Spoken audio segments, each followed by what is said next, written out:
We start off this hour. For the first time in over 3 years, Ukrainian and Russian delegations set face to face in Istanbul today to discuss ending the war. The talks, hosted at Istanbul's Dolmabahce Palace, lasted just 90 minutes. Ukraine pushed for an immediate and unconditional ceasefire, calling it a top priority. Moscow said it aimed to revisit failed 2022 negotiations and address what it calls the root causes of the war, including sweeping territorial demands. President Zelensky criticised Russia for not taking the talks seriously, accusing President Putin of being afraid to attend and sending a weak delegation. While talks were underway, Ukraine accused Russia of proposing unacceptable terms, including withdrawing from territory still under Kyiv's control. US Secretary of State Marco Rubio in Istanbul called for peace and said the killing must stop. Kremlin officials emphasised the need for a Trump-Putin meeting. As talks took place, Russia continued strikes on Ukrainian territory. Kyiv reported at least 2 civilian deaths. The session ended without a deal, but the door for more talks remains slightly open. Let's listen in to some of the European leaders and what they've had to say about peace talks. We had a real chance to take important steps toward ending this war, if only Putin had not been afraid to come to Turkey. I was in Ankara yesterday, and thanks for participation and hosting us, President Erdogan. And I was ready for a direct meeting with Putin, whether in Ankara or in Istanbul, and not just for a meeting, but to resolve all the important issues to my mind. Les dernières heures ont montré à cet égard que la Russie n'avait pas envie de cesser le feu. Et que s'il n'y a pas une pression accrue des Européens et des Américains pour obtenir ce résultat, il ne sera pas spontané.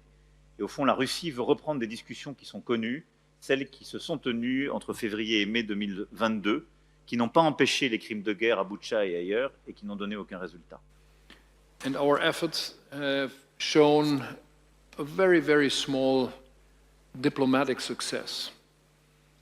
The fact that they are meeting today, first time for 3.5 years, is a very small but first positive signal. We have to do more on that, on diplomatic efforts, but we have to be very clear on our military support for this country as well. There should be no doubt that we are willing to continue to give our support. Die diplomatischen Bemühungen, die wir bisher unternommen haben, sind leider an der mangelnden Bereitschaft Russlands gescheitert, jetzt erste Schritte in die richtige Richtung zu tun. Aber wir werden nicht aufgeben, wir machen weiter und wir werden uns gut auf der europäischen Seite zusammen mit den Amerikanern koordinieren. The European leaders there speaking in Albania. Of course, while these talks in Turkey were taking place, there is a lot to dissect, and joining us to do so is Professor Veselin Ivanov-Popovsky, Professor and Vice Dean at Jindal Global Law School, who is joining us from Delhi. Professor Popovsky, thank you ever so much for being here. Talks that lasted less than 2 hours. Talks in which Ukraine say non-starters were brought up. Talks in which no leader from either country or Donald Trump was present. Do you see these talks as a success or a further delay to any peace deal? It's kind of between. As some of the European leaders said, it's a small step forward. So it's not a useless meeting. Obviously, every meeting has some hopes. And the results were 1,000 prisoners of war exchange, each side, 1,000 for 1,000, which will happen very soon.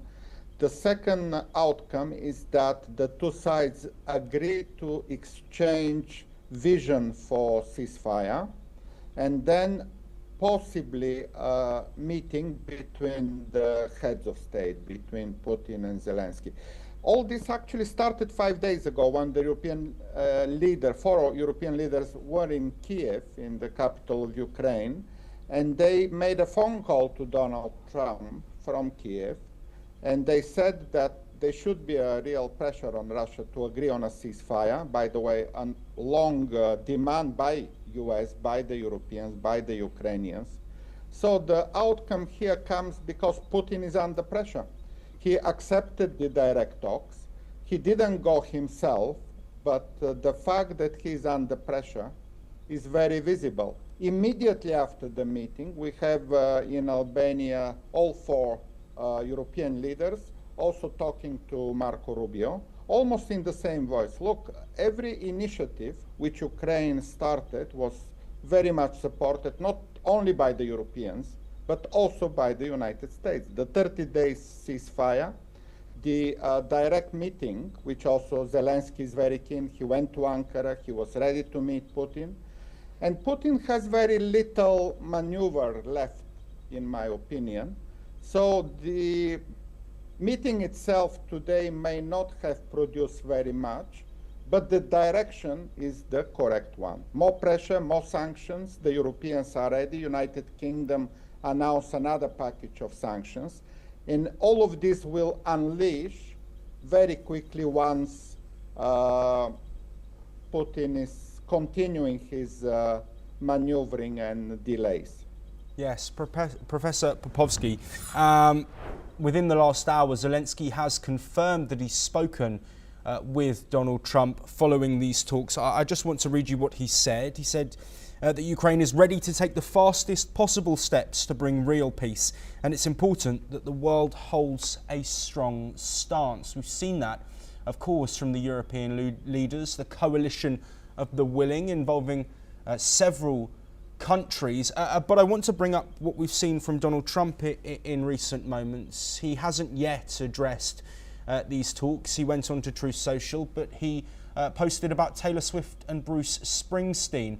Given the rhetoric that there's been from Donald Trump over his need to be at these meetings and his absence being the reason why Putin isn't there, what does Donald Trump need to do next if he wants to be a vital part in these talks progressing?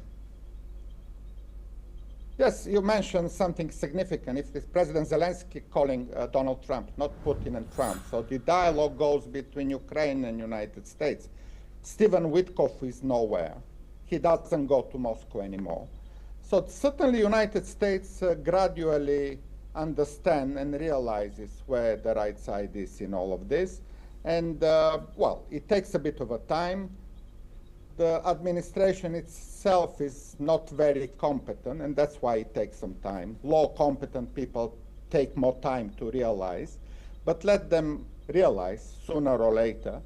And yes, on your question, what Donald Trump has to do is the same. Pushing Russia for ceasefire. That's Donald Trump demands already 2.5 months. No response from Moscow. 30 days unconditional ceasefire. Donald Trump should make a phone call to Putin and demand 30 days ceasefire, which Putin can do in seconds, simply calling the chief of staff and ordering to stop the shooting. There is nothing easier than a ceasefire, and Putin should do it at some point. Again, maybe not immediately, but under pressure from Donald Trump, from the Europeans, from the coalition of the willing, at some point the shooting should stop. Yes, Professor Popovsky, to bring an end to our discussion, Russian media have said that the Kremlin team is now travelling back to Moscow and they will be leaving today. You mentioned there the pressure from the US, of course, the pressure from European leaders, and a similar narrative and pressure from Ukraine. At this point, given the fact that Russia have proposed these talks on the 15th of May, given the fact that the other nations involved have been pushing for this 30-day ceasefire, in your honest opinion, do you think that Vladimir Putin actually wants peace in this war? And if he does, what can he do? He doesn't. He doesn't want peace because the peace means the end of his regime. He can only exist if there is a war. And that's absolutely clear. There is no way back for peace for Vladimir Putin. And that's why he's playing games, he's maneuvering, he's trying to delay. He comes with an initiative, but he doesn't go to Istanbul himself. He will continue playing games because the military status of the Russian state is the only one that suits Vladimir Putin. He doesn't care how many soldiers will die, another million. He wants to stay in power forever, and for that matter, he wants to fight the war forever. The question is exactly, absolutely unified front against Putin from all, and now Brazil and China won. They are not happy. President Lula was denied the meeting. He was in Moscow and he didn't meet Putin because they didn't meet the president of the biggest country. Brazil is double the size of Russia in terms of population. And Putin denied a BRICS country who was in Moscow and couldn't meet him. So obviously, over time, even Brazil and China will push Putin to accept ceasefire. So he's in the corner. He has no other good news in front of him. The last good news for Putin was Trump's elections, and that's probably what makes his survival longer.